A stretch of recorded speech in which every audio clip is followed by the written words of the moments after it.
देखो तुम लोगों के सामने यहाँ पर 2 पेन रखे हुए हैं, रखे हैं? हाँ, इन पेनों को देख करके क्या बता सकते हो कौन छोटा है कौन बड़ा है? हाँ, कौन सा पेन बड़ा है?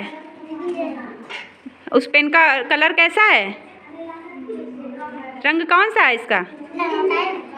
हाँ बताओ। नीला पेन बड़ा है कि छोटा है? बड़ा है। कैसे पहचाना तुम लोगों ने कि पेन बड़ा है ये नीला वाला? कैसे पता चला कि पेन बड़ा है? लंबाई से पता चला ना। लंबाई को तुम लोगों ने क्या उठ करके अभी नापा किसी ने? केवल देख करके ही तो पता कर लिया है। ऐसे ही अगर हमको कोई चीज़ को नापना हो, पता लगाना हो कि कौन छोटा है कौन बड़ा है, तो क्या उसको नापना ज़रूरी होता है कि नहीं होता है? ज़रूरी होता है। तो उसको कैसे नापते हैं? हमारे पास में कोई नापने वाली चीज़ तो है नहीं। क्या हमने अभी कोई चीज़ लेकर के यहाँ नापा है? तो उसको नापने के लिए हम लोग क्या किसका इस्तेमाल करते हैं? अपने पास हमारे पास कुछ ऐसी चीज़ें होती हैं जिनको हम लोग इस्तेमाल करके जान सकते हैं कौन सी चीज़ लंबी है और कौन सी चीज़ छोटी है, और कितनी बड़ी है कितनी छोटी है। ठीक है, तो उसके लिए हमारे पास क्या चीज़ें होती हैं? हमारा हाथ होता है। सबके पास है ना? अपने अपने हाथ दिखाओ। और हमारे पास और क्या चीज़ होती है नापने के लिए? पैर होते हैं।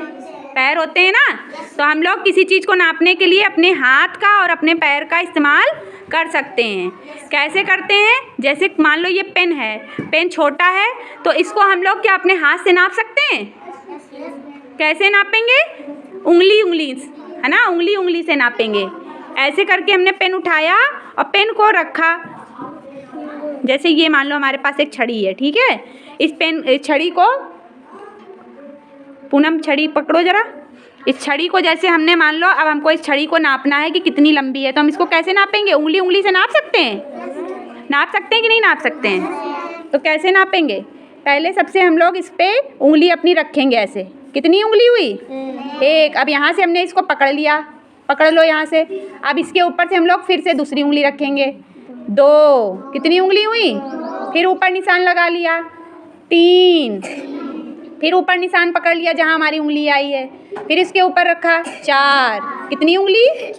फिर रखा 5। फिर उसके ऊपर 6। फिर उसके ऊपर 7। कितनी उंगली हमारी है? 7 उंगलियों की लंबाई बराबर ये हमारी डंडी है। अब अगर इसको हमें उंगली के अलावा इसमें तो टाइम लगा, हमें टाइम लगा कि नहीं लगा नापने में? अगर और जल्दी नापना है तो और क्या चीज़ हमारे पास है नापने के लिए? अपना हाथ को चौड़ा करो, सब लोग फैलाओ।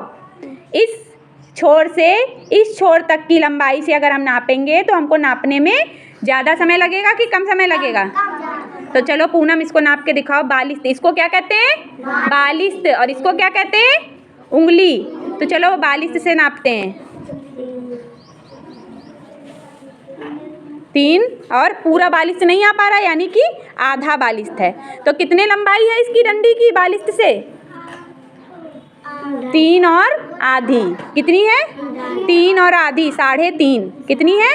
3.5। ऐसे ही अगर हमें कोई और बड़ी चीज़ को नापना है तो क्या हम 42 से नापेंगे कि पैरों का यूज़ करेंगे? पैरों का यूज़ करेंगे ना। तो पैरों से नापना कैसे? किशन जैसे उठ करके आए और किशन हमको इस काले वाले टाइल से यहाँ पर खड़े हो जाओ सीधे। हाँ, एकदम सीधे ऐसे खड़े हो जाओ।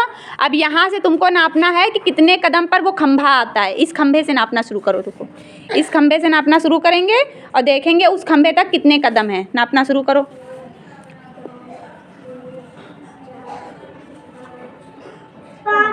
5 कदम। इसको क्या कहते हैं? जब चल कर के जाएंगे तो उनको कदम बोलते हैं। क्या बोलते हैं? कदम।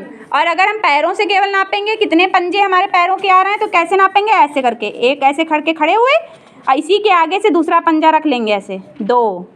फिर इसी के आगे से 3।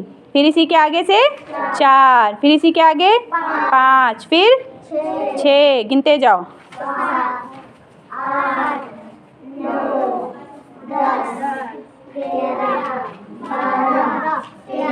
13 कदम आए ना। तो 13 कदम हमने इस खंबे से उस खंबे तक की दूरी नाप ली। तो सबको नापना आ गया। किन किन चीज़ों से नाप सकते हैं हम लोग? उंगली से, 42 से और कदम से। सबको आ गया समझ में?